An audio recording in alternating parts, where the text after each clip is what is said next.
Oleg Sentsov est une des trop nombreuses victimes d'une guerre commencée en février 2014. Février 2014, c'est une révolution à Kiev et dans toute l'Ukraine. C'est un grand espoir de démocratie. Mais c'est en même temps, toujours en février 2014, le début de l'annexion de la Crimée par la Russie. C'est une guerre qui commence à l'est, à la frontière russe et de l'Ukraine. Pour rappel, 20 ans plus tôt, en 1994, la Russie de l'époque avait garanti l'indépendance et les frontières de l'Ukraine si celle-ci s'engageait à respecter la non-nucléarisation militaire, ce qu'elle a fait. Et toujours en février 2014, donc 20 ans après ces accords, on voit des forces spéciales en Crimée, sans signe distinctif, avec un uniforme que l'on ne connaît pas, qui viennent faire une intervention militaire. Ça s'appelle un coup d'État.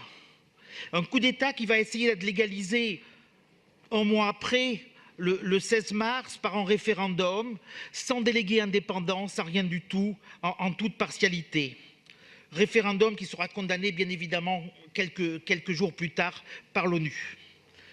Face à ça, Oleg Sentsov s'est opposé. C'est un Ukrainien, il est né dans cette Crimée qui vient d'être annexée. C'est un cinéaste, et vous en avez parlé bien sûr, Madame la maire, connu et reconnu, qui va utiliser sa personnalité pour défendre ses conditions. C'est un combat démocratique, vous l'avez dit, Madame la maire, et je vous soutiens. La suite, nous la connaissons, c'est un homme qui va être arrêté, incarcéré, qui va entamer une grève de la faim au nom de ses idées. Alors, les démocraties et la ville de Paris se doivent de soutenir le peuple ukrainien dans ce combat et se doivent de soutenir Oleg Sentsov dans son combat. Et bien évidemment, nous nous réjouissons de ce vœu que nous voterons avec plaisir. Merci. Merci à vous, Monsieur Auriacombe. Madame Laurence